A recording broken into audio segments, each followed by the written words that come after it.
पुरानी पेंशन की बहाली के मुद्दे पर आंदोलित सरकारी कर्मचारियों का आंदोलन रौद्र रूप लेता चला जा रहा है और इसके नाते से केंद्र की मोदी सरकार को लगातार चुनौतियों का सामना करना पड़ रहा है। लेकिन इन सब के बीच में अब केंद्र की मोदी सरकार की तरफ से एक और जानकारी निकल कर सामने आई कि जो यूनिफाइड पेंशन स्कीम को लेकर के सरकारी कर्मचारियों की आपत्तियां हैं, उसको दूर करने के लिए हम लगातार कोशिश कर रहे हैं और बातचीत कर करके 2 हफ्ते के अंदर में इसका समाधान निकाल लेंगे।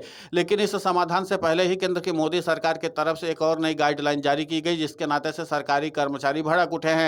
खासकर वो सरकारी कर्मचारी कुछ ज्यादा गुस्सा में हैं जो पुरानी पेंशन की बहाली के मुद्दे पर आंदोलित हैं। दरअसल केंद्र सरकार की तरफ से केंद्रीय कर्मचारियों को राष्ट्रीय पेंशन प्रणाली यानी एनपीएस से यूनिफाइड पेंशन स्कीम यूपीएस चुनने का मौका दी जा रही है। सरकार की ओर से जारी सूचना के मुताबिक जिन केंद्रीय कर्मचारियों ने 1 अप्रैल 2025 से 31 अगस्त 2025 के बीच ये सेवा ज्वाइन की है, वो राष्ट्रीय पेंशन प्रणाली को छोड़ करके एकीकृत पेंशन योजना यानी यूपीएस में स्थानांतरित तो हो सकते हैं।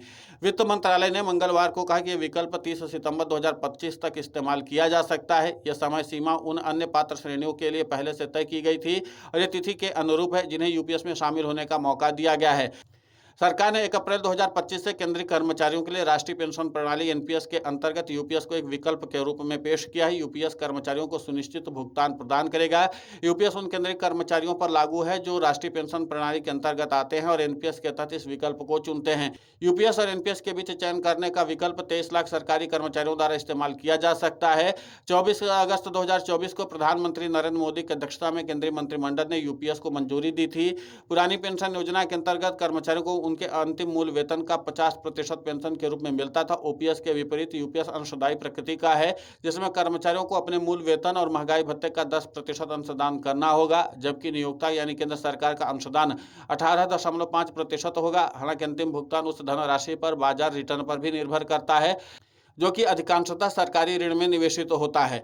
इन नियमों में एक साफ किया गया कि यूपीएस में कर्मचारी और सरकार का अंशदान कैसे होगा। वेतन से कटौती सरकार द्वारा जमा की जाने वाली रकम पूरी तरह पारदर्शी तरीके से दर्ज होगी। अगर अधिकारियों की गलती से पंजीकरण में देरी होती है या योगदान समय सीमा पर जमा नहीं होता तो कर्मचारी को मुआवजा दिया जाएगा ताकि उसे किसी प्रकार का नुकसान न हो।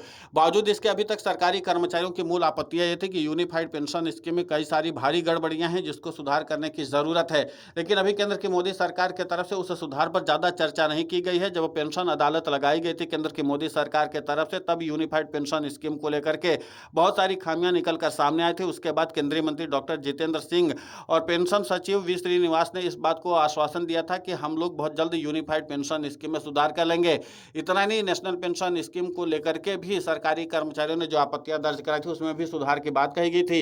लेकिन अभी एनपीएस और यूपीएस में सुधार करने से पहले ही केंद्र की मोदी सरकार की तरफ से सरकारी कर्मचारियों को यूपीएस चुनने के लिए मजबूर किया जा रहा है और इसी के नाते से पुरानी पेंशन की बहाली के मुद्दे पर आंदोलित सरकारी कर्मचारियों का गुस्सा लगातार बढ़ता चला जा रहा है और माना जा रहा है कि पुरानी पेंशन की बहाली के मुद्दे पर आंदोलित सरकारी कर्मचारी अब आर या पार की लड़ाई लड़ने के लिए तैयार हैं। आपको बता दें कि यूनिफाइड पेंशन स्कीम जब से लागू हुई है तब से सरकारी कर्मचारी इसका पुरजोर तरीके से न सिर्फ विरोध कर रहे हैं बल्कि यह भी बता दिया है सरकारी कर्मचारियों ने कि यूनिफाइड पेंशन स्कीम एक फ्लॉप योजना है और इसको किसी भी तरीके से सरकारी कर्मचारी स्वीकार नहीं करना चाहते हैं। अभी तक जिन सरकारी कर्मचारियों ने यूनिफाइड पेंशन स्कीम को स्वीकार किया है उन्होंने अब मीडिया को बता दिया है कि हम लोगों ने मजबूरी में यूनिफाइड पेंशन स्कीम को स्वीकार किया है।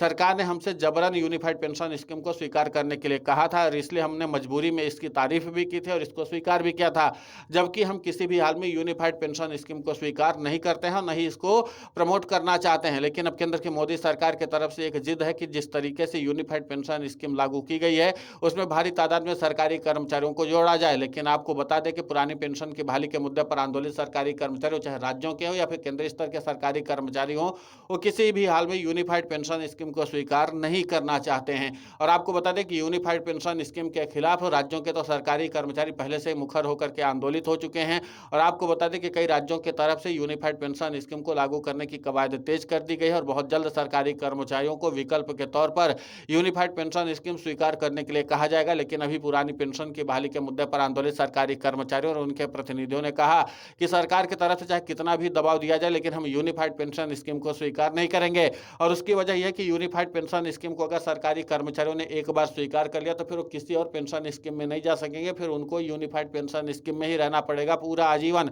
यानी जो पेंशन मिलेगी तो फिर उनको यूनिफाइड पेंशन स्कीम के ही तहत मिलेगी। और यहाँ पर सरकारी कर्मचारियों को ये उम्मीद दिखाई दे रही है कि अगर सत्ता परिवर्तन हो जाता है तो फिर जाहिर सी बात है कि पुरानी पेंशन की बहाली हो जाएगी और अगर पुरानी पेंशन की बहाली हो गई और हम यूनिफाइड पेंशन स्कीम में चले गए तो फिर जाहिर सी बात है कि हमें भारी नुकसान उठाना पड़ जाएगा। और इसी नुकसान के मद्देनजर सरकारी कर्मचारी किसी भी हाल में यूनिफाइड पेंशन स्कीम को स्वीकार नहीं करना चाहते हैं। अब देखना महत्वपूर्ण होगा कि जिस तरीके से यूनिफाइड पेंशन स्कीम को लेकर के सरकारी कर्मचारियों का रोष व्याप्त है, और इन सब के बीच में ये भी देखना महत्वपूर्ण होगा कि यूपीएस में सुधार में क्या-क्या मांग पूरी होती है सरकारी कर्मचारियों की, क्योंकि सरकारी कर्मचारी जिस तरीके से अपनी मांग रखें अगर उसको पूरा करने लग जाए तो वही यूपीएस सरकारी कर्मचारियों के लिए ओपीएस हो जाएगी। फिलहाल इस पूरे घटनाक्रम को लेकर के आपकी प्रतिक्रिया बहुत महत्वपूर्ण होती है, आप हमें कमेंट करके जरूर बताएं। साथ ही पुरानी पेंशन की बहाली के मुद्दे पर हम लगातार आंदोलित होकर के खबरें चला रहे हैं। आप हमारे समर्थन के लिए चैनल को सब्सक्राइब करें, खबर को ज़्यादा से ज़्यादा शेयर करें ताकि पुरानी पेंशन की बहाली का मुद्दा और बुलंद हो।